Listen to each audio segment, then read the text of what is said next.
Ladies and gentlemen, welcome to the Rogers Kakasungura YouTube channel. Big thank you for the support you are granting this platform, and may God bless you abundantly. If you're watching this, make sure you click the subscribe button and remember to turn on your notification bell. Moses Kuria keeps on ranting on X, formerly Twitter.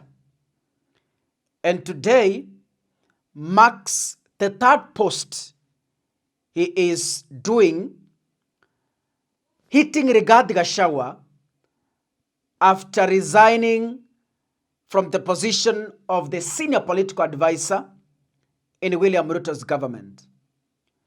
Moses Kuria made the first post against Gachagua, made the second post yesterday against Gachagua, and today he has made another third post on the same. I want to read for you. When Rigathi Gachagua said that President Ruto asked him not to tag along his spouse to the national prayer breakfast because Mama Rachel was not there, I called him out on national TV for pettiness. By the same vein, Honorable Kimani Ichung'wah is grossly out of order for dragging Pastor Dorcas Rigathi into the mud only because of her husband. Since the next phase of this war will be vicious and bloody, let us have our version of the Geneva Convention, keep families out of politics. Listen to me.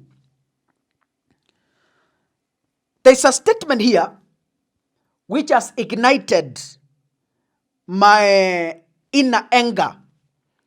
And that is the statement I want us to analyze from this post. Moses Kuria says, since the next phase of this war will be vicious and bloody. That is what my concern is. Moses Kuria is saying that we are yet to dive into serious political campaigns. Politicians have just started. We have like 2 years to the general election. And Moses Kuria is saying the next phase, there is a phase that is already ongoing.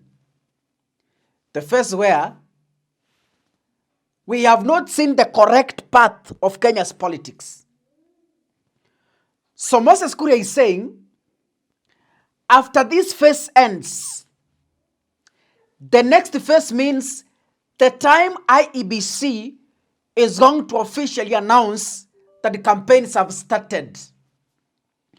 Kuria says that this phase is going to turn bloody. Now, my question comes in. Is Moses Kuria speaking about the Mount Kenya region, or Moses Kuria is referring to the entire Kenya? This is where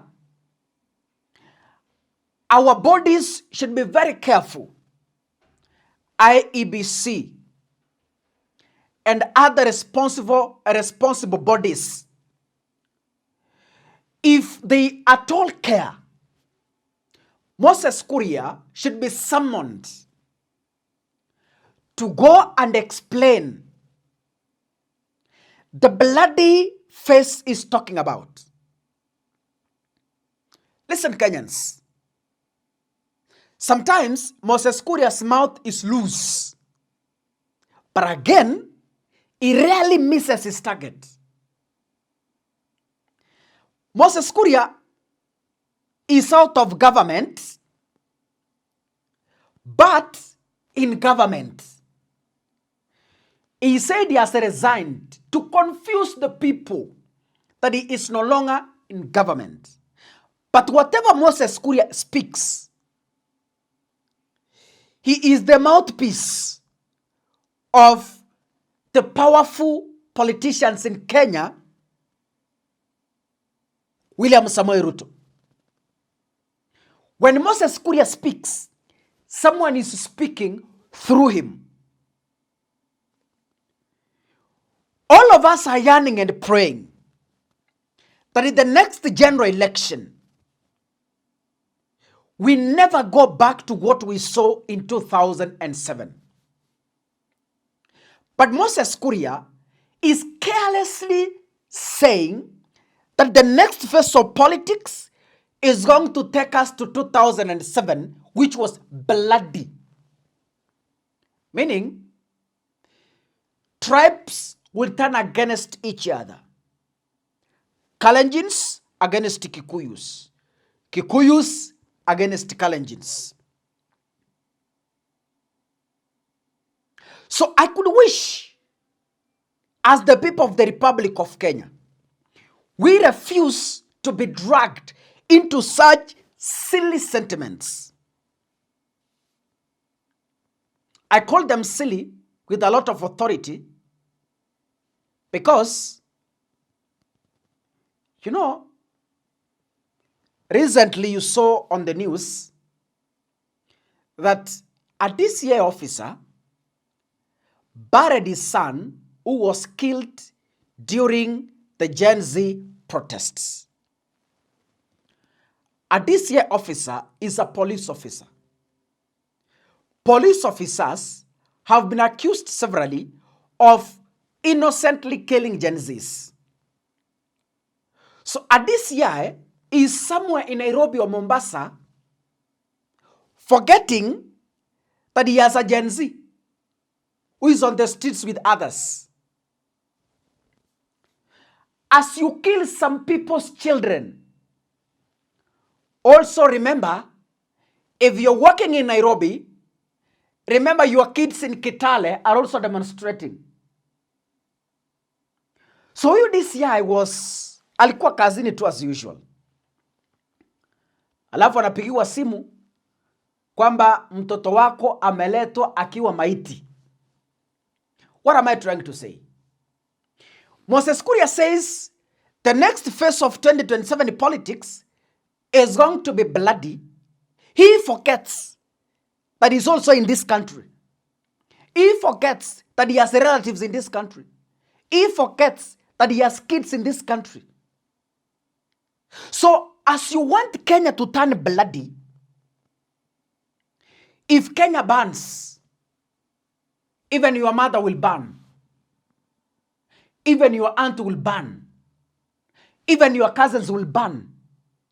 Nobody is secure except politicians who can fly anytime because they have citizenship in other countries. So these utterances should not be tolerated anywhere within the territories of the Republic of Kenya. Moses Kuria's sentiments should never be tolerated anywhere in the Republic of Kenya. They should be condemned in the strongest terms possible. At the next visit, itakuwa na damu. Who told you? Kenyans, we have been civilized. We have refused to be dragged into such. If that is what will benefit you and your masters, we are not into that. Wakenya tumerevuka. Hatutaki kurudi 207. Hata kwa dawa, hata kwa nini. 207 inayo. Haturudi. Kama hiyo ndio itawafurahisha kwa siasa, Wakenya tumekataa. Haturudi huko. God bless you. See the next episode. Asanteni sana.